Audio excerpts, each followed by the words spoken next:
Welcome to The Romantic Side of Suspense with Sarah Hemmerker. In each episode, she'll talk with your favorite romantic suspense authors. They will take you behind the scenes of the writing process, giving excerpts from their writing, and share stories about their writing life. Love's Lost Star by Caitlin Smith. Cece Bourbon thought she knew what love was. People using you to get what they wanted. Until she met Jason Porter. But on what should have been the happiest day of their lives, Cece wakes up on a riverbank cold, alone, and in pain. After realizing she lost her voice, Cece becomes desperate to find a way to communicate with someone that she needs help. Freeing herself, she sets off in search of the only man she has truly loved. But as she struggles to find her way back home, her past quickly begins to creep back. The gang she thought she had left behind was never that far away, and the crimes she has committed are coming back to haunt her. Can God truly love and forgive her for all she has done? Jason is just as frantic to find his missing bride, but when he receives a note saying she left him for another man, his world is shattered. How had he missed her change of heart? Jason struggles to trust God in this heartbreak, battling uncertainty about the future he thought he had. But when he meets a strange woman who claims to be a private investigator, he discovers a clue that could change everything. Unaware that time is running out, the abandoned bridegroom sets off in search of love's lost star. On this episode of The Romantic Side of Suspense, I'm talking with Caitlin Smith, who, after working in schools, took her passion for teaching into the fitness world as a personal trainer. And she has, I'm sure, lots of stories to tell how she's worked and in a lot of different industries and probably put those characters in her books. But I'm so glad she's going to talk with us today about writing and about one of her books, Love's Lost Star. So welcome to my show, Caitlin. Thank you so much. I'm happy to be here. So from your bio, which the listeners can access a full bio with the with this podcast, you seem like you worked in a lot of different places, schools, fitness, dental industry, an author. So do you find that very background has been very helpful for your writing? I think it has. My husband at one point said, I'm still changing my major. I have a whole bunch of different interests. And the fun thing about writing is I get to use that creativity, in creating characters or developing plots and things. I was writing while working in the dental industry. And at one point, just kind of took the plunge I got married and was able to just take the plunge into writing more full time. So that was definitely a blessing. But yeah, you meet all kinds of people.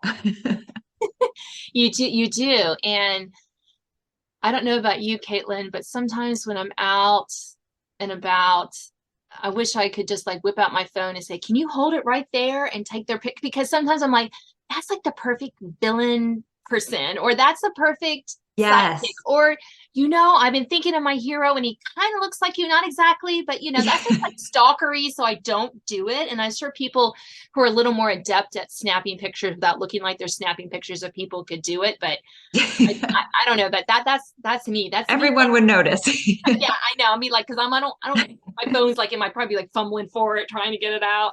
My kids are like, what are you doing, Mom?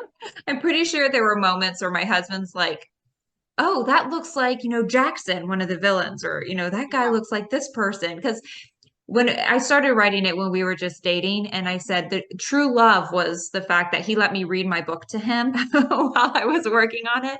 So he knows all the characters, he knows what they look like and their personalities. And, he's like, oh, your villains are like the villains from the Goonies, when we watch that. So that's fun. Yeah, no, I banned my husband from reading my work. Bless his heart. He is so supportive of my writing. He is phenomenal, but he reads mostly nonfiction and he doesn't really understand a lot of the fiction conventions and stuff. And he's an editor writer. That's what he does. He's a publications manager and stuff. That's my background too. And he's really good at it, but early on, he was reading something I wrote, and he kept asking these questions, and I just thought, I was like, I'm going to kill you.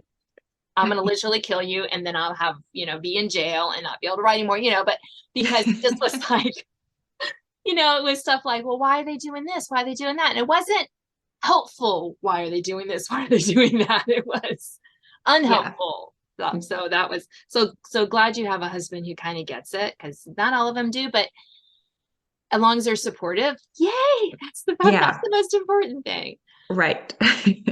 So you write full time. When do you, so tell me about your day. I mean, you just spend like hours writing. All of us are going to be jealous who have to do other things, or Nope, that's not, actually that was my vision when I was first like, okay, I'm gonna just write full time. Like, I'm gonna wake up, I'm gonna have this perfect schedule. I'm going to write in the morning, and then I'll have lunch. And of course, I'll want to write again in the afternoon, and it's gonna be great. I'm gonna get so many books written this way.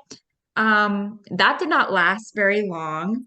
I know a common theme in the writing industry is, procrastination and being motivated and things like that. And, writing when the motivation strikes. And, oh no, I'm in the shower and motivation has, hit me, or I'm sleeping and it's, motivation has hit me. These days, I actually had a baby a few months ago. So these days with writing and baby just looks a little different. I find times to write on my phone in my notes. Like, I'll whip out the notes and start writing in there, and then kind of, copy paste that to my, like the process, copy paste to the email, send it to the document, or, something like that. But it's really just trying to make the most of those moments, that are still in quiet, that even if it doesn't look conventional, like I don't have my laptop right in front of me, if that's the only time I can write, I probably wouldn't write for a long, long time. But, I'm trying to utilize our resources. Thankfully, we live in an age where we can access technology and use that to our benefit. So yeah, it's during nap times, it's whipping out my phone and, jotting something down here, or writing. I'm pretty sure I have a note on my phone that's like ideas, because I love new ideas. And that's something I need to work on, is just finishing an idea before I start the next one, because I am not lacking in ideas of books to write. But yeah, and I think it takes intentionality. Like, I have a goal right now. Okay, I want to be done with this draft of what I'm working on by this time. And setting deadlines for myself, even if a publisher hasn't imposed them on me, is super helpful for me. Otherwise, something could just never get done. But yeah. No, the listeners can't see this, but I'm like laughing, not laughing at you, Caitlin, but laughing with you. The mom, I have 4 bio children, and they're all teenagers and in college now. So there was a time when life was really crazy with little ones running around, and you had to take your writing where you could. I had to learn to write in 5-minute increments, 10 minutes. The kids, I had I'm gesturing off screen like everyone can see me listening. But I'm recording this in my office, and when my kids were little, they had a little play table, just their size, right over off screen where Caitlin can't see me, but you all here, so you know what I'm talking about, right there. So they would go and they could do their puzzles or their non-glittery, gluey crafts. I'm not a fan of glitter. And while I was working, but you would get like 10 minutes where they're all quiet. So you would learn to use those minutes, and that is just going to continue as your parent. And it doesn't have to always be parents. There's other times when we have a lot of obligations or other things. The idea that we can go be David Thoreau and go out in the woods and have our little cabin and write. I wish. Is usually not most of our writing life. Most of us have to shoehorn it in when we can. So finding ways to make that work is so important. So I'm glad to hear that even with a new baby, you're able to still work. And the other thing I was going to comment on was your ideas. I always like to say, I feel like I'm a magpie, always going after the shiny new thing. Oh yeah, thing, let me go get. Because it's so much more attractive than the book I'm working on, because usually I'm stuck in that squishy middle where I'm like, I know how it's going to end. I know what's going to happen, but ah, all right, I just don't really want to write it to the, kind of thing. So yeah, the ideas is I don't lack for ideas, but I have made myself over the years just jot them down and then work on love the work love the manuscript I'm with. Yeah, it's a Yeah. good motto. It is. It is. I have to remind myself that. So it's not like just, new writers or anything. All us, I think a lot of writers have that problem, but yeah, I'll never run out run out of ideas. Oh, way too many. So let's talk a little. We have a few more minutes left. So let me see. So what does your husband think about your writing romantic suspense? Because, people die or someone's trying to kill the hero or the heroine, bad things happen. So how does your family think about your writing romantic suspense? Yeah, they're super, super supportive. Um, my so the in the prologue, the heroine, she has a very sad past of some things that she went through. I don't want to spoil too much. Yeah. But some things she went through in her past are really, really sad. And my dad read it, and he was like, "It sounds like you went through these things," which was a huge compliment to me. But he's like, oh, we were good parents. I'm like, oh, it wasn't you, Dad. It was me, it wasn't you. But I know, yeah. But that was a huge compliment. So, like, one of the biggest compliments I think I could get as a writer is somebody telling me, "Oh, it sounds like you experienced this." Like, yes, like that's what you're going for. But yeah, my husband's super supportive, so encouraging. We like to watch movies together. So he's like, oh, this could be a movie. Like, I could see that. That's also a huge compliment. But there was, I need to start using him more as a resource for like the man conversation in the books. Cause I think I have kind of maybe maybe a little bit of a fairy tale distorted picture of how men talk to each other. I want them to be nice to each other sometimes. And he's like, yeah, that's not how guys talk. I'm like, oh, okay. So I need to, I think pull him in more with the guy talk, and the villains have a really interesting, like camaraderie. They're kind of, the guy who thinks he's the mastermind genius. The other two kind of see him as a bumbling fool sort of thing, but something I think I will continue to work on as a writer is understanding the male mind and communicating that in my books, doing my best, but it's nice to have a man in my life who can be brutally honest with me about that dialogue. Yeah, no, I hear you on that. I often just eavesdrop on conversations that guys are having. I will tell you, so one funny story, this true story. When I was working for the National Restaurant Association in downtown DC, my office was on the ground floor, and it was like there was like a little like courtyard out there. And so there was these construction guys. I mean, these big burly construction guys, like your whole stereotypical construction guys. They would go eat their lunch there. They were working on something, and I would like close my blinds. But I heard them talking one day, and it was like I wish I would have recorded if I'd had a cell phone. This was way before everyone had cell phones, but if I wish I'd had one, I wish I could have recorded it because it was hilarious. So they're talking about somebody's girlfriend, wife, I can't remember which, but they were talking about it as if it was like some soap opera was happening. Well, she did that. Oh no, she didn't. Oh yes, she did. It was so funny. And I thought no one is ever going to believe me that these guys are talking this way. Because it was such a girl, it sounded like such a girl conversation. You could just change the pitch a little bit, but they sounded like a bunch of women gossiping. It was so funny. I said, what is going on in the world? So yeah, so sometimes you can have a little.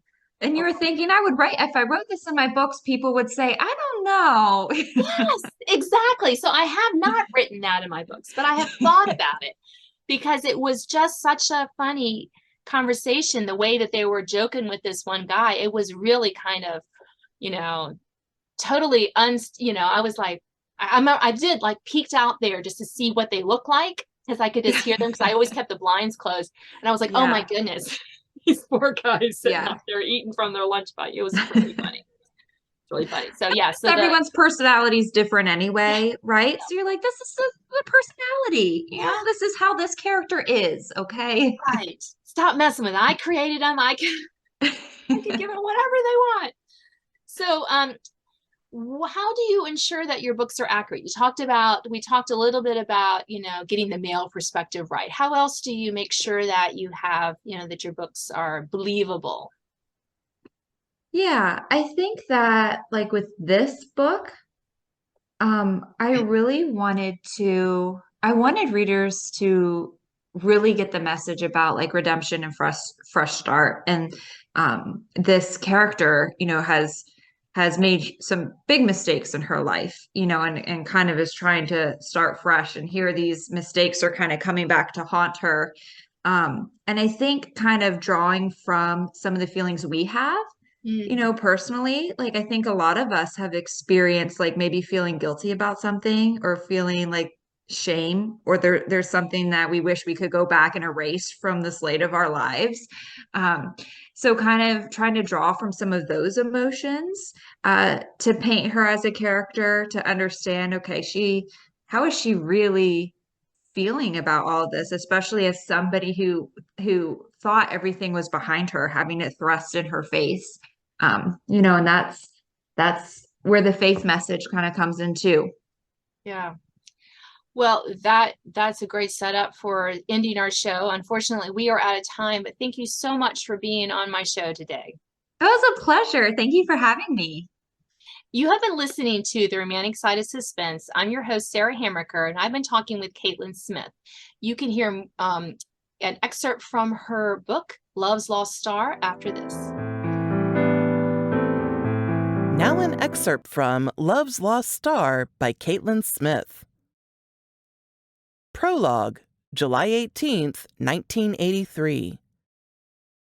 She sat in the darkness of her room, holding her knees to her chest.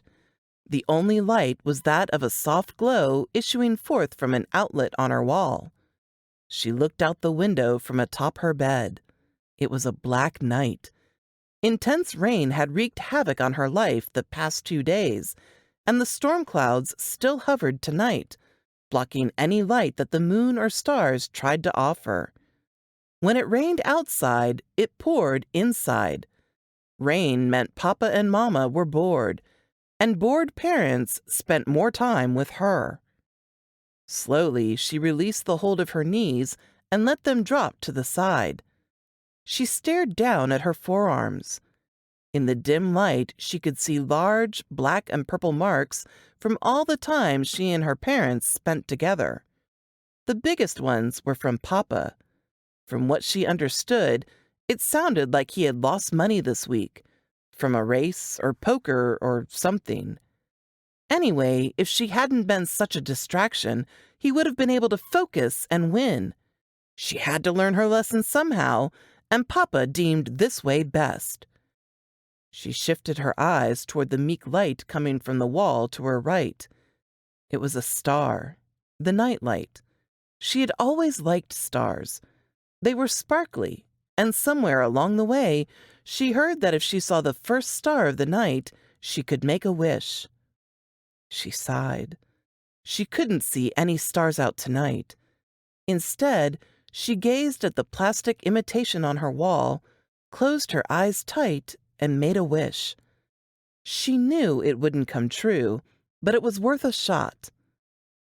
Her eyes steadily moved to the left of the light and settled on a little pink backpack. Its contents made the bag puffy, and the light purple zipper was slightly opened. She pulled her knees back in and tucked her head forward to rest upon them. Tonight. She should just do it tonight. What was she waiting for? As she continued to think, she heard a door open and close. "Where's my briefcase?" The thunderous voice rolled through the house. Papa was home. He'd gone out for a few hours and didn't say why. Suddenly, there was silence. She slid off her bed and crept toward the door. Putting her ear to the wood, she could hear the muffled sound of talking downstairs. Needing to know what was happening, she slowly turned her doorknob and tiptoed toward the banister railing. "Where is she?" Papa's voice boomed. "In bed," Mama answered softly. She was probably looking down as she spoke, a customary behavior nowadays. "What? She doesn't want to greet her father when he comes home?" "You wanted her to?" Mama questioned sarcastically. The sound of several quick steps was followed by a thud. Mama groaned. Papa laughed. She could hear Papa moving toward the stairs. She scurried backward and rushed toward her room. Quietly closing the door, she thrust herself under the covers. Maybe Papa would see her sleeping and leave her alone. Suddenly, the door flew open, and the heavy steps of judgment came closer. On his way to her bed, she heard Papa stumble. "You little piece of nothing!" He roared. He reached for her blanket and yanked it off her body. She sat up and turned toward him in a panic. He smirked. "You want to hurt Papa?" Shaking her head, she slid from her bed and backed up. Stopping, he glared at her. "Come here!" He pointed to the floor beside him. She looked at Papa's finger, up at his face, and over at her tiny backpack sitting on the floor. Without another thought, she raced around the bed and toward her bag. Papa reached over and grabbed her arm as she struggled to pass. "Ow!" she shrieked. Papa's hand was wrapped around two big bruises on her right arm. He squeezed. "Oh, does that hurt?" He squeezed harder as she wailed. "Well, perhaps you know how Papa's ankle feels now, huh?"